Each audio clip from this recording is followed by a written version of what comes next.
حضرت زید بن ثانہ رضی اللہ تعالیٰ عنہ جو اسلام لانے سے پہلے ایک یہودی عالم تھے، انہوں نے ایک بار حضور کرم رحمت دو عالم صلی اللہ علیہ وسلم سے کچھ کھجوریں خریدی تھیں۔ کھجوریں دینے کی مدت میں ابھی 2 یا 3 دن باقی تھے کہ انہوں نے مسجد میں حضور کرم رحمت دو عالم صلی اللہ علیہ وسلم کا دامن و چادر پکڑ کر نہایت تیز نظروں سے آپ صلی اللہ تعالیٰ علیہ وسلم کی طرف دیکھا اور یوں کہا، اے محمد، عبداللہ کی ساری اولاد کا یہی طریقہ ہے کہ تم لوگ ہمیشہ لوگوں کے حقوق ادا کرنے میں دیر لگایا کرتے ہو اور ٹال مٹول کرنا تم لوگوں کی عادت بن چکی ہے۔ یہ منظر دیکھ کر حضرت عمر فاروق رضی اللہ تعالیٰ عنہ نے نہایت غضبناک نظروں سے گورتے ہوئے اس سے کہا، اللہ کے دشمن، کیا اللہ کے رسول صلی اللہ علیہ وسلم سے ایسی گستاخی کر رہا ہے؟ خدا کی قسم، اگر حضور صلی اللہ علیہ وسلم کے ادب کا لحاظ نہ ہوتا تو میں ابھی اپنی تلوار سے تیرا سر اڑا دیتا۔ یہ سن کر آپ صلی اللہ علیہ وسلم نے بطور عاجزی فرمایا، اے عمر، تم کیا کہہ رہے ہو؟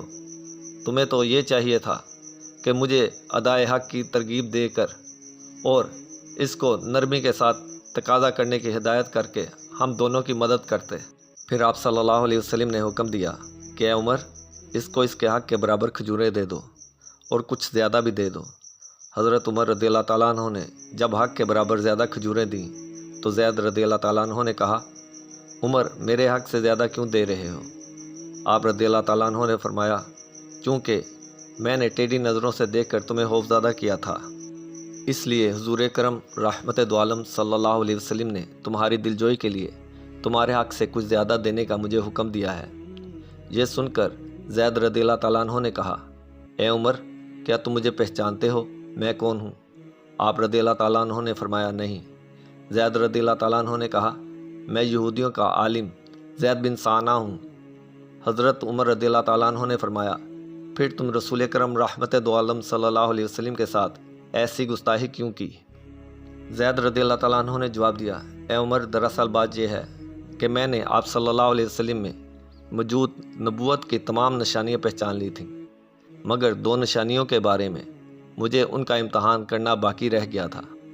نمبر 1، ان کی قوت برداشت ان کے غضب پر غالب رہے گی، اور نمبر 2، جس قدر زیادہ ان کے ساتھ جہالت کا برتاؤ کیا جائے گا، اسی قدر ان کا حلم یعنی صبر و تحمل بڑھتا رہے گا۔ چنانچہ میں نے ان دونوں نشانیوں کو بھی ان میں دیکھ لیا۔ اے عمر، گواہ ہو جائیں کہ میں اللہ تعالیٰ عز و جل کے رب ہونے پر، اسلام کے دین ہونے پر اور محمد صلی اللہ علیہ وسلم کے نبی ہونے پر راضی ہوں۔ میں بہت مالدار آدمی ہوں۔ آپ گواہ ہو جائیں کہ میں نے اپنا آدھا مال مکی مدنی سرکار صلی اللہ علیہ وسلم کی امت پر صدقہ کر دیا۔ پھر بارگاہ رسالت میں آئے اور کلمہ پڑھ کر دامن اسلام میں آ گئے۔